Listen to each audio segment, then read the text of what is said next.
Were you ever thinking it was gonna be like too hard or like too difficult? Nope, nope. Just like math, right? Oh, Who was born knowing math? I hate math. And I love it. Why? I love it. Why Why? not? Oh no. Yeah. Dude, why would you torture yourself like that?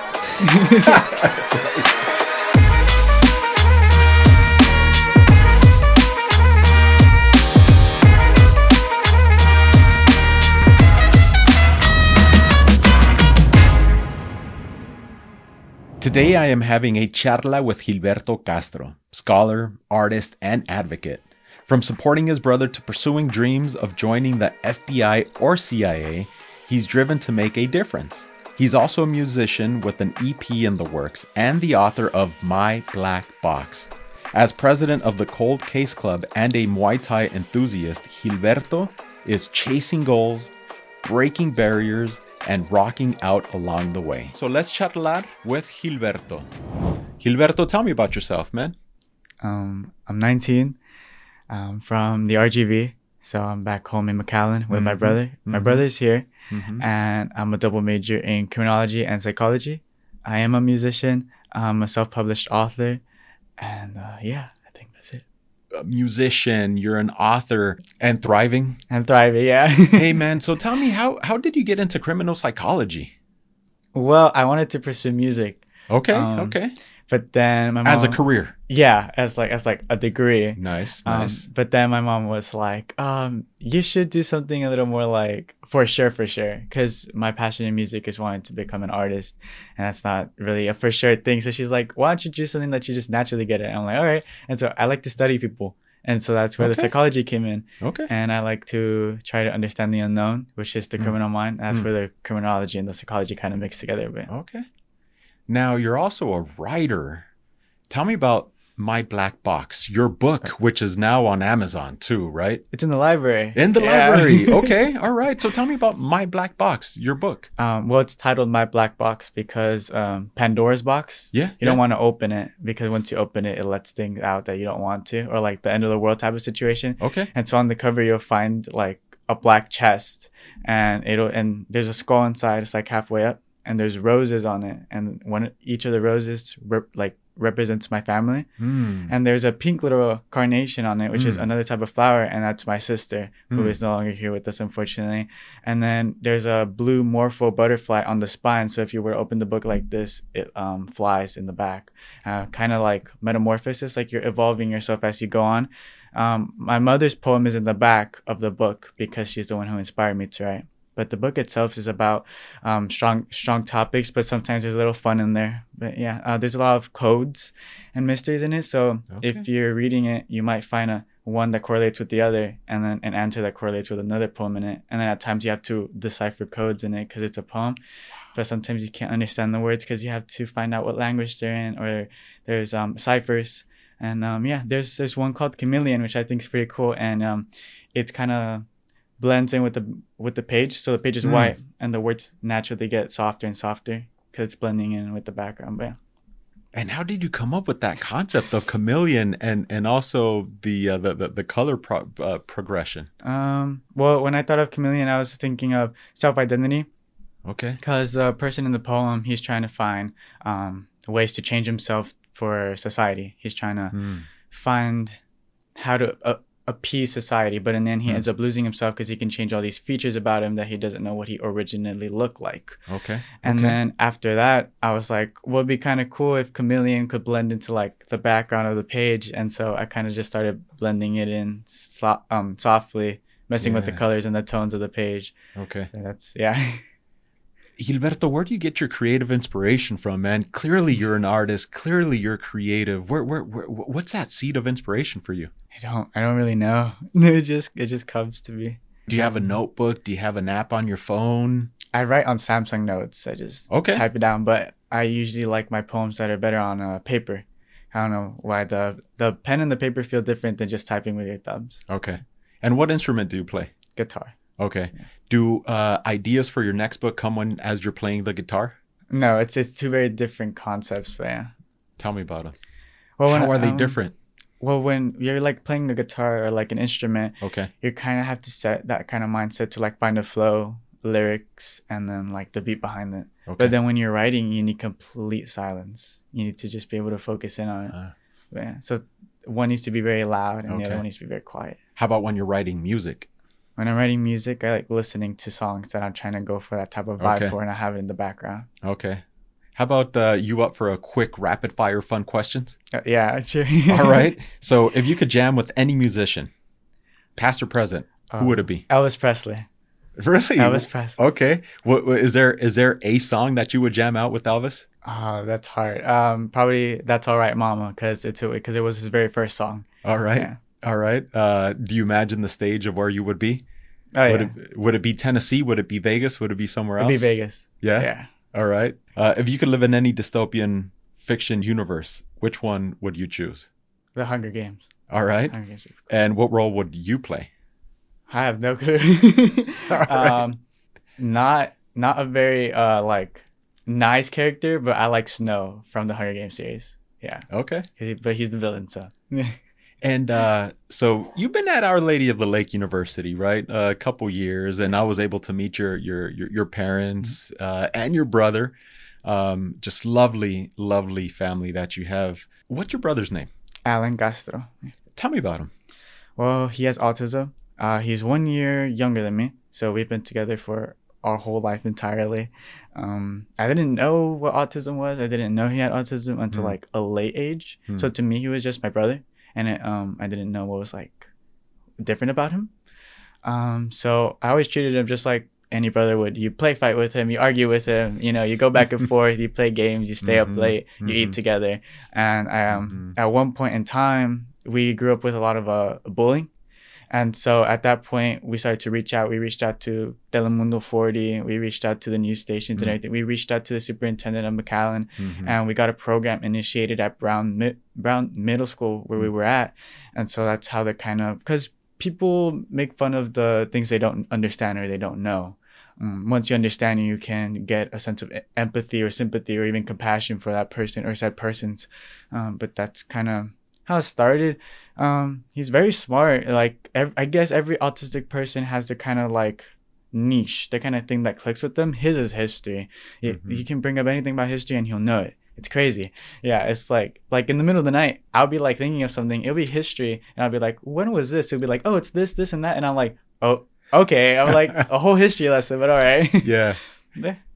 And how does he inspire you to be you, Gilberto? He inspires me to be kinder, to be more compassionate, more sympathetic, more empathetic as well. He's the kind of person that likes to help everyone out. I'm the kind of person that likes to keep to myself. He's very much extroverted in the right type of situations. I'm very much introverted. And so he helps me expand more on people, understand people more, and see things through his perspective a little more. Everyone's always going through something different, and for some of us, it's harder to comprehend, harder to grasp. And you need to understand that not all people go at the same pace, think at the same level, think at the same time. They all have different ideas that they want to incorporate or different ways to go about it. And to understand a person, you got to understand their weaknesses and their strengths, and then build on their strengths. Yeah. And how does your brother show up in your music and in your writing? Well, in my writing, there's a lot of poems talking about segregation or racism or separation, and how we're supposed to be one or the other. We're supposed to come as one. We're supposed to unify. We're not supposed to be segregating or racism. Or those are concepts that shouldn't even exist, to be honest. Yeah. We're all people. We all share the same blood. Our blood bleeds red. We all have eyes, to see. We all have a heart. We all have a soul to live. We all breathe. These are all things. It's funny how we can all point out our differences, but we won't point out our similarities. And so when living alongside someone like my brother, we have to find a lot of similarities in the way that we think and in the way we act to understand each other. What's the thing that you two would fight most about as kids? Games. Video games? Video games. Really? Yeah. No. Yeah, because when I was younger, it took him a little while to grasp the concept of like a video game and like spamming the buttons and everything and like the moves. Now he's way better than me. But back then I would keep beating him over and over, and he would get upset. And so I would have to like stop and be like, all right, you can win. But now now it's pretty even. So yeah. Pretty even? No, or does he beat you? He does. Most of the time he does. Yeah. When was the last time that you beat him at the video game?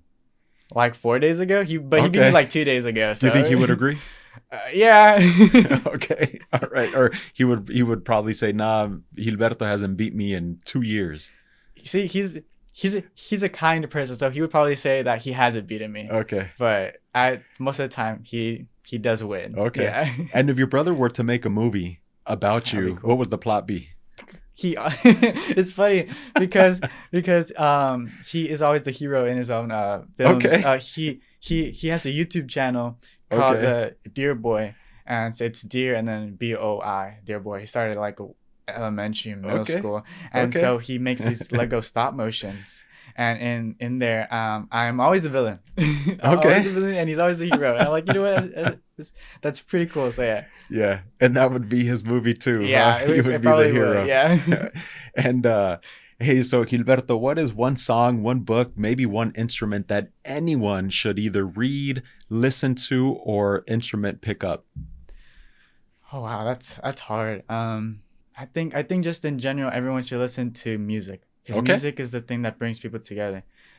Something that Elvis said way back then was when something's too hard or too difficult to say or too dangerous to say, then sing it. So Mm. it's funny because I just came from honors class Okay. talking about community Okay. and food service. It's funny because everyone's always thinking everyone's okay, and that's not the case. Mm. So Gilberto, where is home for you outside of San Antonio? Uh, Home for me is back in McAllen. Okay. My mom, my dad, my little sister, and my younger brother. Okay. And from McAllen to San Antonio, how did you find Our Lady of the Lake University? It's funny because I was applying to all these schools Okay. and I had not heard of Olu, to be honest. And I was like, that's an interesting school. I heard about it because my cousin Victoria went here and she's already an alumni, but she got a full soccer scholarship here. And Mm-hmm. so I was Mm-hmm. like, you know what? I'll apply. And Mm-hmm. just to see. And at the end of the day, it was going to be God's decision on whether I went here or went there. And I just Mm-hmm. let him guide me. And at the end of the day, Olu was the one who took me in. Olu was the one who saw and gave me scholarships and awards. And my family, it's not, we can't very afford much of an expensive school, so as many scholarships as we could get was great. And Olu offered me like almost a full ride, so it's great. The financial aid here is amazing, man. And also because it was a private university, I didn't want to go to a public university. I didn't Mm-hmm. just want to be a number in a crowd, man. Mm-hmm. And Gilberto, where is your favorite nook, your corner, your study place on our beautiful campus? The library is amazing. Okay, what floor? Third. The third. Now there's some beautiful views on the third. What side of the third floor of the library? The one towards the one like right in the front. Okay. But everyone jokes around and calls it the zoo exhibit because like as you're walking by, you can see the students working, so they're kind of like all studying. We're like a student in their natural habitat. Yeah. So that little room is just cozy and everything. Yeah. Okay. Okay. So that is opposite from the beautiful view to 24th Yeah. Street. Yeah. Okay. All right. And what is on your playlist? Like music, Yeah. basically. Old blues and rock and roll. Mainly because of my dad. My dad inspired me to pick up the guitar. Yeah. It was COVID time. Okay. I had played only once in third grade, and I had the guitar sitting there.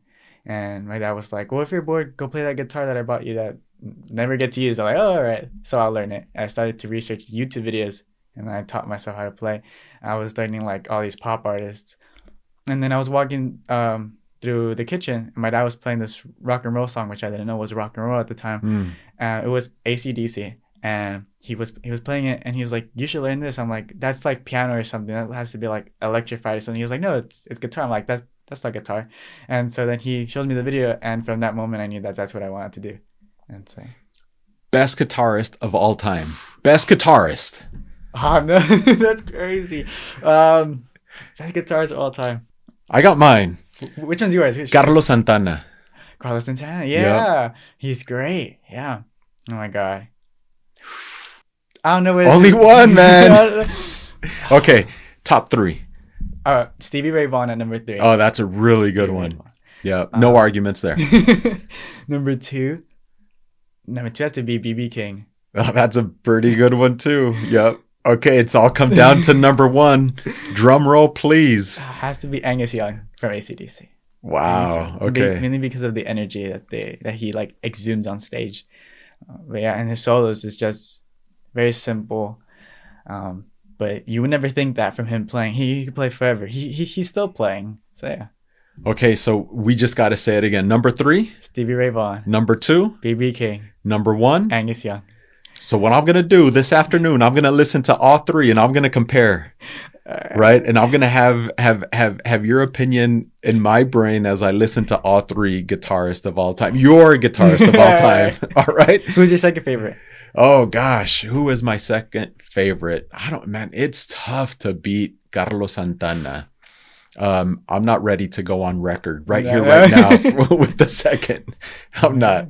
So ask me tomorrow, and I'll probably have a second, and I'll be able to give a better opinion on the 3. All right. How about we jam out? Yeah. Let's do it. Carlos Santana right here. This is me, Carlos Santana. Have you ever seen him live? No, not live. Man, he just, the passion that he puts into the guitar is pretty cool, right? Oh yeah, for sure. Yeah. Yep. I think everyone has a passion in their lives. Yep. They just need to find it. Yeah. That's it. And sometimes it takes many, many years before one can find that passion. I have found my passion as an educator. Yeah. Yep.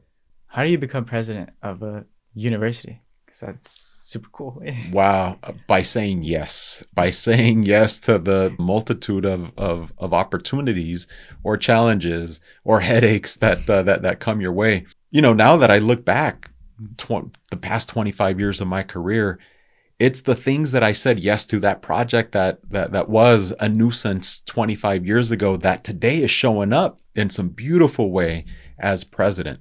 And so it's just being good consistently, showing up, always being willing to learn, to take on those projects that you believe have no relevancy in the moment. Did you ever see yourself becoming president? No. Olu? No? Nope, never. I never aspired to be university or college or higher ed president up until probably like a year and a half prior to jumping in this role. Were you ever thinking it was going to be like too hard or like too difficult? Nope. Just like math, right? Who was born knowing math? I hate math. And I love it. Why? I love it. Why not? Oh, no. Yeah. Dude, why would you torture yourself like that? Right.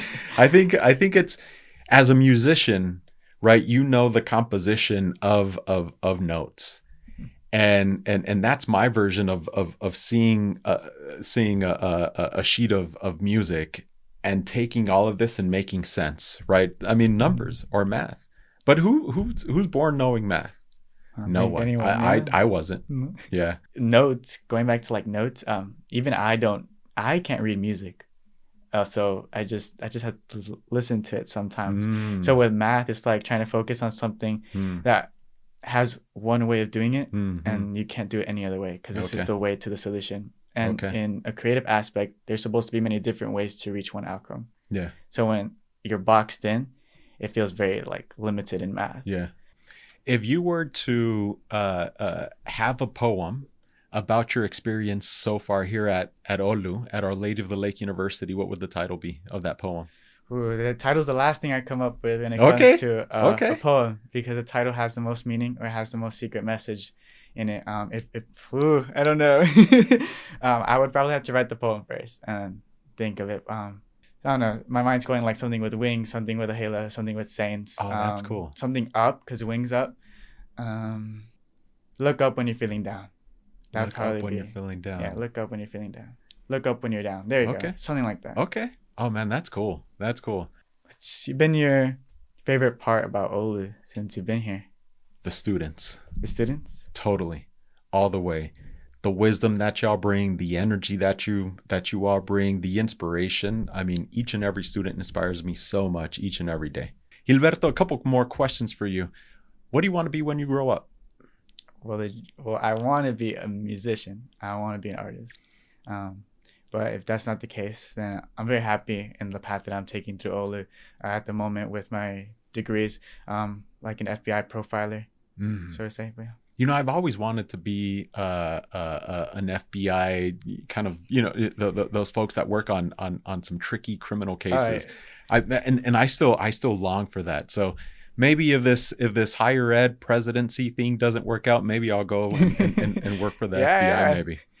And another question for you, what kind of ancestor do you want to be? Ancestor? Yeah, what kind of ancestor do you want to be? One that's remembered, I suppose. But everyone wants to be remembered, right? So. And clearly, man, as an artist, as a musician, you have such a big heart. You love your family. You love your brother. You care for your brother, even though he's the hero. Clearly, you are going to be remembered. And look, as a token of my appreciation, Gilberto, I want to give you a hat, a Charla con Chávez hat, and also a T-shirt, Charla con Chávez T-shirt. Thank you. I don't know, man. Maybe I hope this doesn't spark up a fight between you and your brother. But hey, maybe we could have him on the show too. Oh, for sure. Oh, he would love that. He's more into like the film and everything. He knows how it works behind the scenes and everything. Okay. Usually when he's like trying to like work his films and everything, he has me like in the background. He's like, "This is how it works." I'm like, something I would not know. Yeah. Yeah. Keep up your good work, man. You are such an inspiration to me. I know you're such an inspiration to many, many others. And I appreciate you for being at Olu, Gilberto. Thank you. Well, thank you for having me here. It's a great school, yeah.